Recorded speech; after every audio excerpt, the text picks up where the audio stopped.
this podcast, we will be looking at storytellers, stories, and the reasons that oral storytelling is important in our world today. You would think with all the technology we have available that stories do not have a place anymore, but they are needed more than ever. For in storytelling is where we find truth, we find reality, and we find the heart of what it is to be human. Welcome to the heart of storytelling. My name is Alyssa Curtain, and let's go on an adventure. Welcome to this week's interview.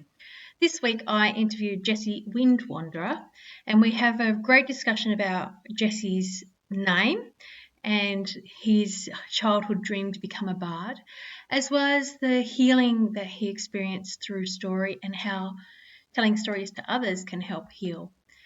I've learned a lot from Jesse in our interview, and I'm still processing all of the things we talked about, including wisdom and knowledge and the unconscious or the subconscious relationship with that. So it was really great conversation. I hope you enjoy it. Hi, and welcome to this week's podcast episode. Our guest today is Jesse Wind Wanderer, which sounds very mysterious. I'd love to know how you got that name, Jesse. If you want me to start there. Wind Wanderer, I had a dream when I was a kid of being a wandering bard, and I wanted to wander and I thought, I don't want any things. I just want to be able to walk from house to house, and when it gets dark, I'll knock on the doors and find someone willing to trade a song or a story for meal and lodging. That was the life I wanted. And I was also very much into the Lord of the Rings, books at that stage, and Gandalf's and the linguistics of it as well. So the looking at the the different languages and the writing systems of the Elvish and the Dwarvish scripts with the runes and the other stuff. And Gandalf's name from the elves was Mithrandir, which meant the Grey Wanderer. And I really loved the wind, and I'd always loved the wind. And I thought, I'm going to be the Wind Wanderer. That's what I'm going to be. And so that's where Wind Wanderer came from. That's awesome. So you always wanted to be a wandering bard. So tell me, you were very young when that happened? Or fairly. I mean, I feel it was more to do with, I think, around adolescence. I wasn't that, so when I'd always sort of been a bit of a performer. I found photos of myself back when I was, 6 or 8, with a ice cream cone on my nose with some elastic tied on, and orange leaves from summer, made into some cardboard, stuck on cardboard wings, and me being a chook. I think that was the other bit. I had rubber gloves pulled over the end of my shoes to make the forky bits of the chook feet, and Mum took a photo of it. So I was like, oh, okay, yep, I've been a performer for a long time. Also, I think a big influence was Jim Henson's The Storyteller, actually. Those videos. Watched a lot of them growing up. And then when it came time for me trying to think, what am I going to do with my life? What am I going to do for a job? My dad was a wonderful provider, but he certainly, by the time I was 12, 13, he had spent a lot of his time running his own business, and he'd come home really tired and still have invoices to do and that sort of stuff. And I thought, I don't want a job that becomes my life. I want to find a life that can be a job. And then I thought, well, that's a wandering bard, is that? They just go and knock on doors, and when it gets dark. And that's what I'm going to do. I don't need any things. I'll be happy. Oh, My phone is ringing. I should have turned that off. I think that with never wanting a job that became my life, I wanted a life that could be a job. And I thought, yeah, wandering bard, walking around. I don't need any things. I'm just going to be free like the wind, and I'll just knock on doors and have a really adventurous life. And that was my dream. And so did you do that? Pretty much. I've actually got a story about that I tell, which is, it starts out, once upon a time, there was a boy. And this boy was lucky because he hadn't had adults and older people telling him what he should do. He'd had people asking him, what do you think's the right thing for you to do? And so when people asked him what his dream was, and he told them, and they said, what? You're going to what? You can't, that's not possible anymore. You can't do that. The boy said, oh, I'm not quite sure how, but somehow I'm going to make it work, because it was his dream and he wasn't letting it go. And so he finished school and he started to try out parts of his dream, and he found that some of the things he thought he'd really love, he actually didn't like at all. And some of the things he thought he'd hate were actually not too bad. And so his dream changed a little and he adapted it. But it was still the same dream in essence. And then life started to get busy and his dream went to sleep for a while. But it was a bit of an uneasy sleep, and it niggled. That dream niggled, and he heard the niggle. And he said, oh, yes, I must go back. I must find this dream again. I must pursue this dream. And well, be careful what you wish for, because he wanted to follow that dream, and pretty soon he had no choice but to do anything else. His life slowed right down, and following that dream was all that was there for him to do. And so he did start following it again, and it woke up and it became real and it helped him heal. And that healing, through that healing, his dream started to become real. And people looked at him and said, oh, you always said you were going to do this. Now you've ended up doing it. And he smiles and says, yeah, no, I told you I would. And it's interesting because the dream isn't quite the same as it was originally. But the essence is still the same. And so if you have a dream, hold on to it and keep it alive, and you'll end up just where you want to be. Oh, that's wonderful, Jesse. I love how you've put yourself in that, and then the healing that came from that. That's pretty special. Did you want to talk about that, or it's a bit sensitive? Yeah, if you like. That's why you were asking me what,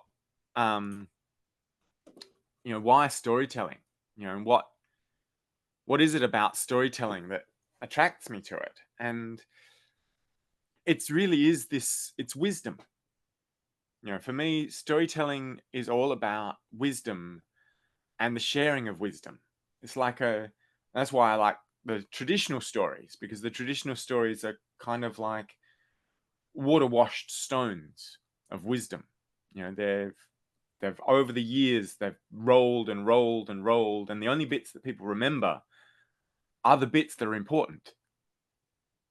And so you've got condensed wisdom in those stories, I believe. Mm. And then there's also your personal stories, which I find that the more healing a story is for you, a personal story, the more that story touches and helps and heals other people too. And there's that, you're touching on universal things when you find that healing. Mm. So yeah, I mean, I was working at a pizza shop, and and my boss had just made me manager one night a week, and I said to him, "Look, I'm really thanks for I'm really happy to take on this role, but I just need to let you know I don't actually want to be working in a pizza shop. Like I've got a dream that I want to follow. I want to become a bard." And he said, "Yeah, that's fine. Nobody wants to work in a pizza shop. You're who I've got at the moment. You're who, that's how, yeah, I know you'll go and someone else will come, and that's how it works." I was like, okay, cool. And I said to myself, right, this was in, I think, January or December. And I said, okay, look, by March, I need to be back following my dream. And in February, I was hit by a stolen car while I was delivering that pizza, and spun my car 180 degrees. The passenger side looked like a monster had taken a big bite out of it, right up to my shoulder here. And yeah, I had bleeding from my left cerebellum and diffuse bleeding from other parts of my brain, lacerated liver and spleen, and broken clavicle. And I had, after I was, so I have, I think, a couple of hours retrograde amnesia, so I don't remember any of that. I think the next thing I remember is being in ICU and seeing my friend come in who'd been on the Lewin. I think it was the Lewin or the Endeavour, sailing from Perth, Fremantle down to Tasmania, and he'd, I think, flown back. And I remember sitting up in bed and saying, "Hi, how was your trip?" And that was apparently the first coherent thing I'd said in like a day or two. Wow. And I had no short-term memory for a good while. It took three years to fully get my memory coming back, and doing storytelling, of memorizing stories. And I actually attended Horst Kornberger's story medicine course at the time. Like, my memory was back enough that I could actually take in new stuff, but I was still very forgetful. Like, I'd walk out to get to the letterbox to check the mail, and then I'd find myself, I'd walked back and I'd standing inside the door, and I'd go, "Hang on, where's the mail? I'm sure there was mail." And so I walked back out, checked the mailbox again. No, the mailbox is empty. Maybe it was yesterday there was mail. Okay, well, I'll go back inside, and it starts raining, and so I was okay. Well, after the rain, I come back out to go somewhere, and I find the letters, the mail, sopping wet, sitting on top of my car. And then I remembered, and this was one of the first times when I actually could remember something I'd forgotten. Yeah, and it was, I remembered that I'd actually walked out to check the mail, noticed that it seemed to be like raining was happening, and gone to wind up the windows on my car. And I must have put them on top of the car when I was winding up the windows, completely forgot about them and come inside, and then wondered where they were.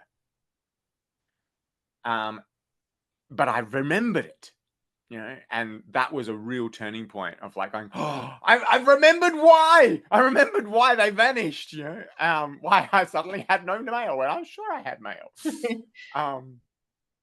And yeah, that was, I think, about 2-3 years after my car accident when I was finding those. And well, actually, was it 3? 2 or 3? I can't remember exactly. I kept thinking I was fine, and then going and getting better and going, "Oh, okay, well, I wasn't fine, but I am now." And as like my friends point out, it's like, "Jesse, you're still not fine." I mean, I guess, yeah. I mean, thank you for sharing that. That's quite a story. Yeah, it is. Yeah. That So one. you said that when you were in recovery, you were telling the stories over and over again. And did story help you in that time? Did storytelling help you in that time, or reading I them? think it did. I mean, the story about the thing that really helped the most was a little ritual. So we were doing in the story medicine course that Horst was running, we were looking at dolls and how a doll, like in the story of Vasilisa, she has this helper doll and it represents your higher self and you have to feed it, and keep it alive. And that's like the imagination, where if you treat the imagination, to a certain extent as though it's real, it gets energy and it takes on a life of its own. So like if you have a doll and you pretend that this doll is real and you talk to it and it talks back to you, right? You're actually building a bridge to your subconscious through your imagination. And like that metaphor, I don't know if you've heard it before, but there's a metaphor for the subconscious or the mind where you've got an iceberg and your conscious mind is the iceberg that floats above the water and your subconscious is all of the iceberg that floats below the water, and your imagination is the surface of the water, and it can reflect back to you what is in your conscious mind, but you can also see through the imagination sometimes to what is below it and to your subconscious. And that's where having a doll or some imaginary thing that you then feed and you treat as though it's real, sometimes after that's developed and you've built that bridge, the doll will then say things to you and you're like, what, where did that come from? And it came from your subconscious.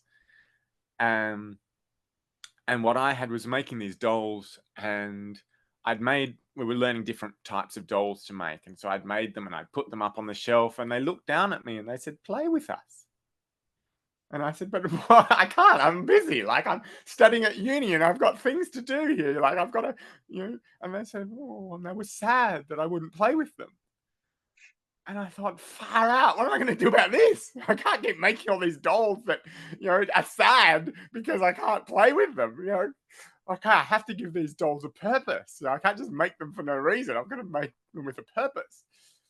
And so I was thinking, right, well, what can I make this doll? I was like, I'll make a memory doll. And I talked to a naturopath about what herbs were really good for memory. And so I had almost finished this doll and I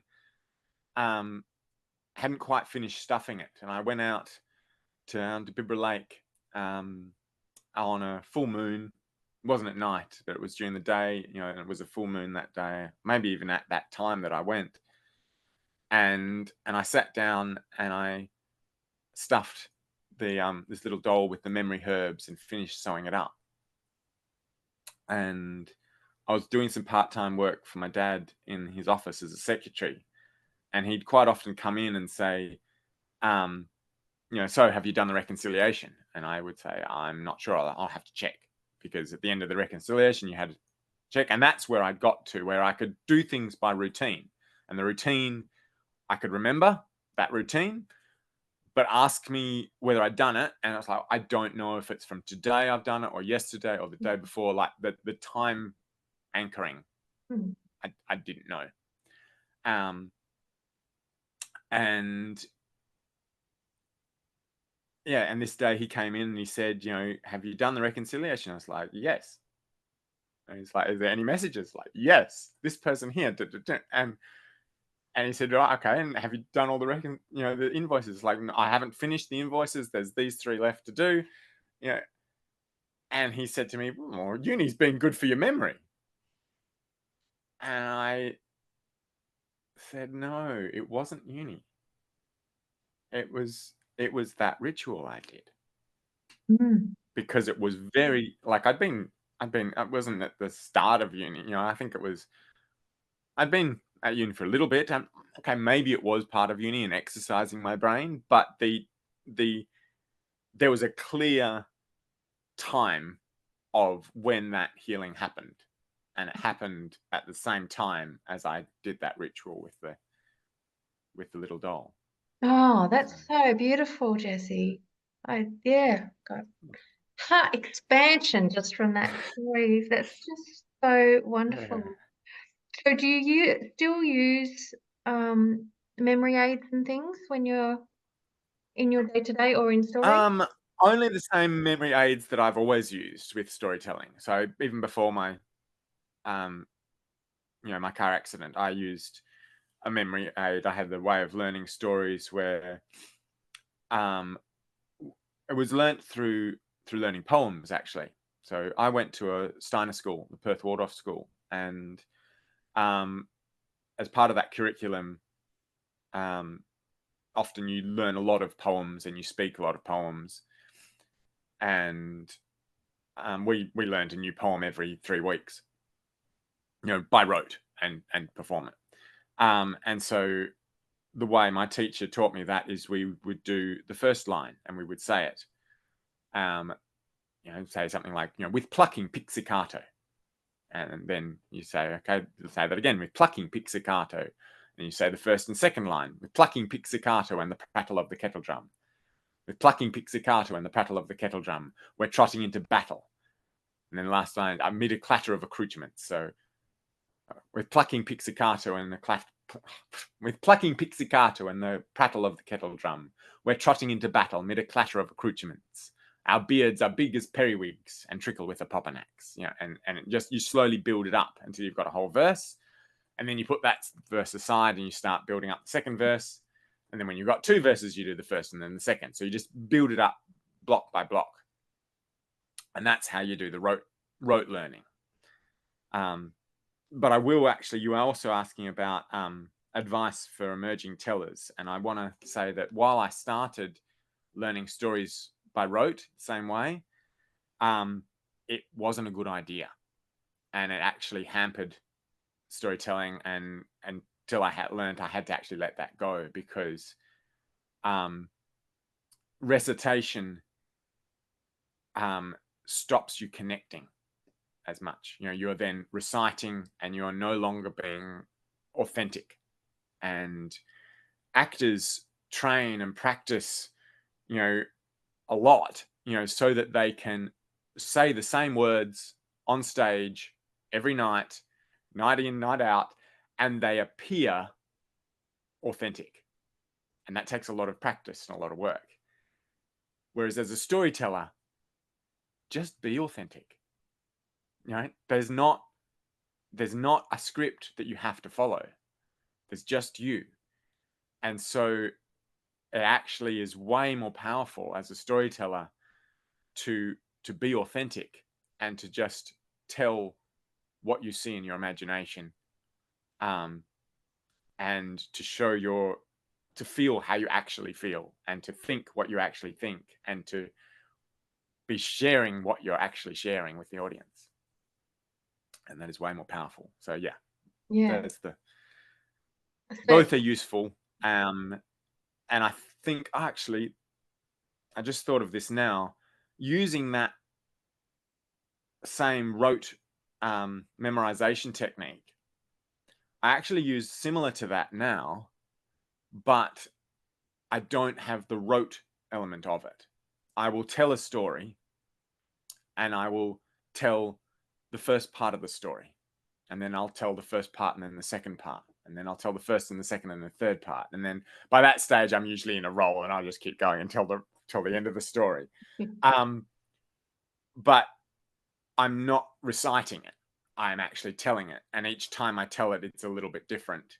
But what I'm doing is I'm using that same rote memorization technique for, I guess, greasing the wheels of my imagination and my performance and my speech and my mannerisms, and the ones that seem to fit the best will kind of stay.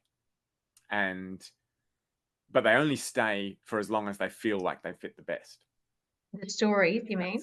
I think The a really stories stay. important Yeah. thing to, yeah. So you touched a little bit on the difference between recitation and storytelling, so that there's something in the in between. Can you talk to that the unspoken thing The in that you between. feel? Yeah, the in between.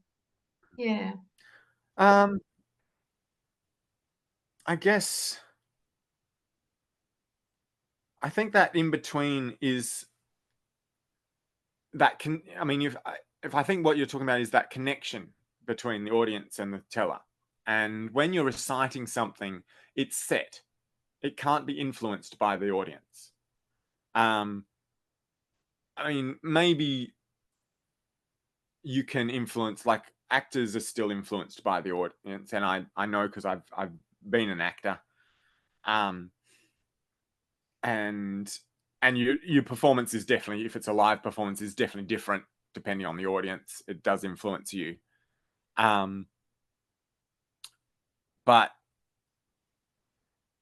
it doesn't change the words you use. It might change the way you use them a bit. I feel like with storytelling and with stories, you're chasing the wisdom, and you're chasing the wisdom that is right for this audience. You know, what is this audience need from you? And I think that's actually something that comes back to where I wanted to be a storyteller in the first place, which was this tension between loving to be a performer and wanting to be the center of attention, and being quite naturally good at just filling up space, which I'm still very good at. But also being aware that I don't want to push other people out. I don't want to be egotistical and, prevent other, take up all the space and not listen to anybody else. And so that tension, I think, is really important with storytelling, because like Ruth Sawyer says, I've got a quote here that she says, that's right. So as a storyteller, while storytelling, it's all about sharing with the audience and in a two-way kind of thing. But in that, the storyteller also takes a special place in that sharing. And they're the other. The storytelling is always the other one, the special one. They're the person that moves between the worlds, and they take the audience with them. And it's they take the audience on a journey from the here and now to another time and place. And in that other time and place, the audience can find those jewels of wisdom and bring them back to the here and now. And the storyteller is like a tour guide who both selects the destination and facilitates the journey. And like any tour guide, they get to go to these exotic places often. And they become familiar with these exotic places. And some of them can even become like old friends that they come back to often. And those old friends continue to give good advice, even years and years after you've been telling the same story again and again and again.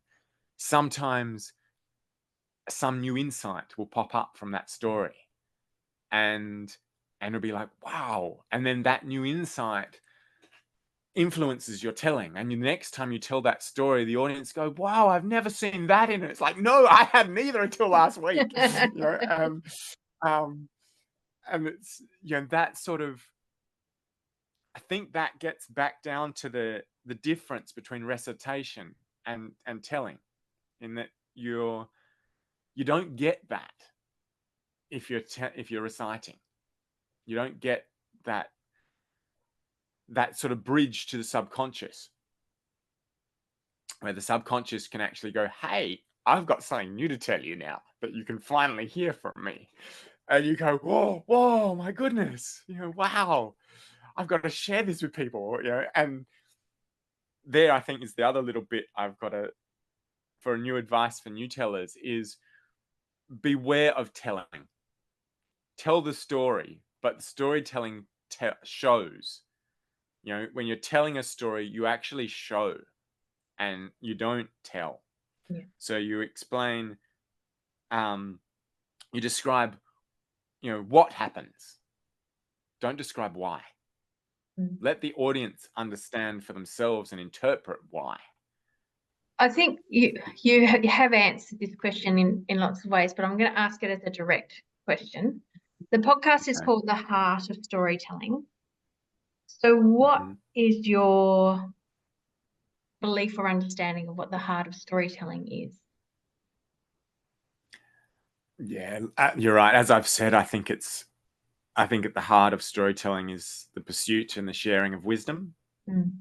For me, the heart of storytelling is that pursuit and that sharing of wisdom, and I think that is so needed in today's society. I really believe that part of what's wrong with our society at the moment is the fact that once upon a time, politicians and teachers and doctors and lawyers, judges, all of those people that held positions of power in our society were expected to be wise. And if you look at that, they're the people wielding power in our society, they still should be wise. And yet we've lost this requirement. Like, for some reason, we don't require them to be wise anymore. And look at the problems that causes. And I think the reason we stopped requiring it is because you can't measure wisdom. And I guess I personally feel that shouldn't be an obstacle. I mean, that just because you can't measure something doesn't mean the pursuit of it is pointless, or unnecessary. And it also means that you can't see, that it's not possible to see whether it exists or not. Right? You can still have a feeling sense. It's not an objective measure. Yeah, just because you can't quantitatively measure wisdom, you can definitely get a sense, and you can compare, wise people. You can compare wisdom with other sorts of wisdom, and storytelling, I think, helps you develop that sense. You can hear lots of wise stories, and so you can start to get an idea of what is wisdom, even if it's not really definable. You can definitely get an idea of it. And yeah, I think that would make our society a lot better if we, as a society, demanded that these people in power actually are wise. No, I love that. So you tell all sorts of stories. Do you have like a preference? I do have a preference. My preference is sort of the folk tales. Like I said earlier, because I feel like they're water washed, they're concentrated jewels of wisdom. But not all of them. Like, I guess that's the advice I was given as a starting storyteller, which I pass on, is only tell stories you love. You have to love the story, because if you love it, then it means that you feel, it's that feeling sense that you feel innately that there's something about this story that's worth sharing, and your love for it comes across in your performance, because, like I said, we're not actors. We're actually standing up on stage, being authentic, and therefore the audience will see if you love the story, and if you stop loving the story, stop telling it, because it's no longer speaking to you. And if it's no longer speaking to you, it's not going to speak to the audience either. Yeah. So do you have That's the most, yeah.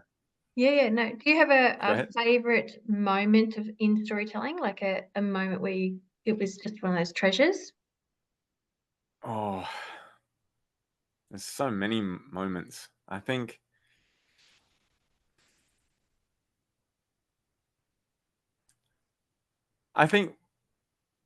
one of the moments it's just come to me now, and so I'll share it, which is um because I also am an actor and I liked acting, and when I was with storytelling and building that bridge to the subconscious, um,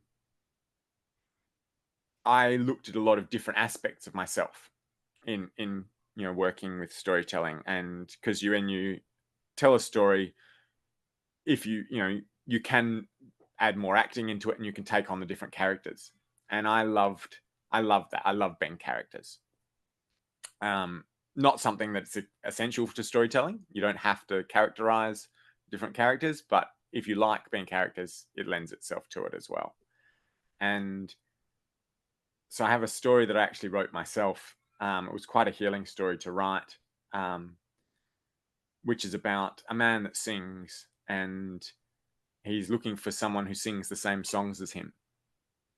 Lovely. And uh, and he meets this twisted creature and this caged beast, um, and both of them also were looking for someone to sing with, and for different reasons they stopped singing. And the twisted creature, um, you know, became twisted because he just kept holding back and holding back and holding back and being afraid to go out, and so he couldn't leave. And and the beast was also afraid, but more afraid that he would hurt others. So the twisted creature was afraid of being hurt, and the beast was afraid of hurting. And um, I think the moment would have been just being on stage and being those characters, and you know speaking and performing that little aspect, which was very healing for me to do. But being able to do that healing in a way where then you see the audience absolutely riveted and loving that with you, and it being healing for them as well. And I think there's a definite balance in that, and it's very. I don't really know how to. I've managed to do that a few times with my stories. I don't really know what advice to give for other people about how to do that, because it's also quite easy to be egotistical in that. And I think it's that balance of just being aware of that balance between, am I doing this? Am I sharing something which I've already healed, or I've healed enough that I have something to share with the audience?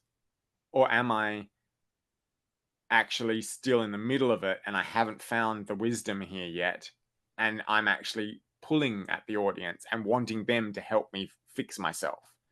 Because the audience is not here to be our therapists. That's a really important point. And I think storytelling can be our own therapists incredibly well.